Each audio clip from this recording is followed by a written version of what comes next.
पहाड़ों वाली माता वैष्णो देवी सबकी मुरादें पूरी करती हैं।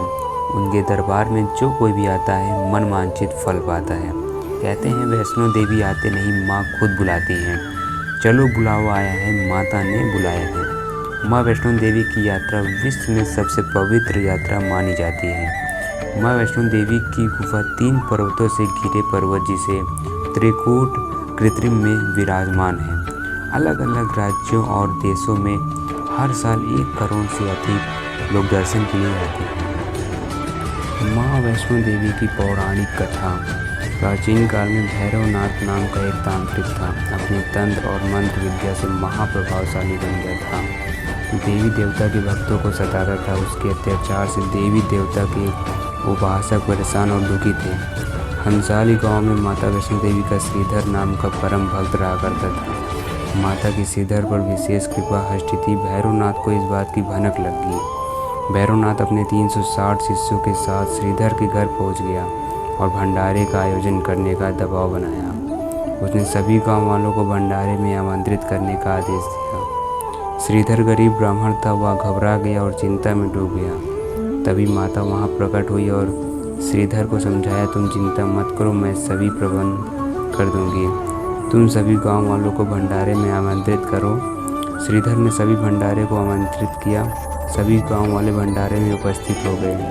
भैरवनाथ भी अपने शिष्यों के साथ भंडारे में आ गया। माता वैष्णो देवी ने एक कन्या का रूप धारण कर लिया। माता ने अपनी शक्ति से सोने चांदी के बर्तन में अनेक प्रकार के पकवान वहां उपस्थित कर दिए। माता स्वयं ही भोजन परोसने लगी। जब भैरवनाथ को माता भोजन परोसने लगी तो सात्विक भोजन खाने से मना कर दिया और मग मांस सेवन करने की बात कहने लगा। कन्या रूपी माता वैष्णो देवी ने भैरवनाथ को समझाने की कोशिश की, किंतु भैरव अपनी बात पर अड़ा रहा। उसने अपनी शक्ति से माता को पहचान लिया।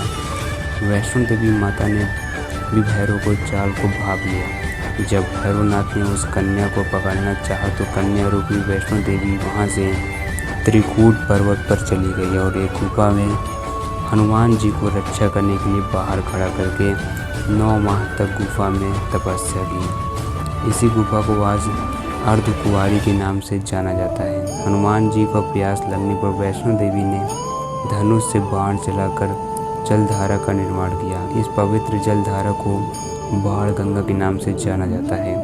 जब भैरवनाथ माता को ढूंढते अर्धकुंवारी गुफा तक पहुंचा तो माता वहां से त्रिकूट पर्वत वाली गुफा में जा बैठी। भैरवनाथ भी माता के पीछे पीछे गुफा में पहुंच गया। माता ने उसके शीश पर इतनी जोर से प्रहार किया कि उसका शीश 8 किलोमीटर दूर जा गिरा। आज उस स्थान पर भैरवनाथ मंदिर के नाम से जाना जाता है। माता ने भैरवनाथ का वध जिस स्थान पर किया उसे भवन कहा जाता है। भैरवनाथ ने प्राण त्यागने से पहले माता से क्षमा याचना की। वैष्णो देवी माता को उस पर दया आई। माता वैष्णो देवी जानती थी भैरवनाथ की उन पर हमला करने का प्रमुख मंशा मोक्ष प्राप्त करने की थी। वैष्णो देवी ने भैरवनाथ को वरदान दिया, मेरे दर्शन तब तक पूरे नहीं माने जाएंगे जब तक कोई भक्त मेरे दर्शन के बाद तुम्हारे दर्शन नहीं करेगा।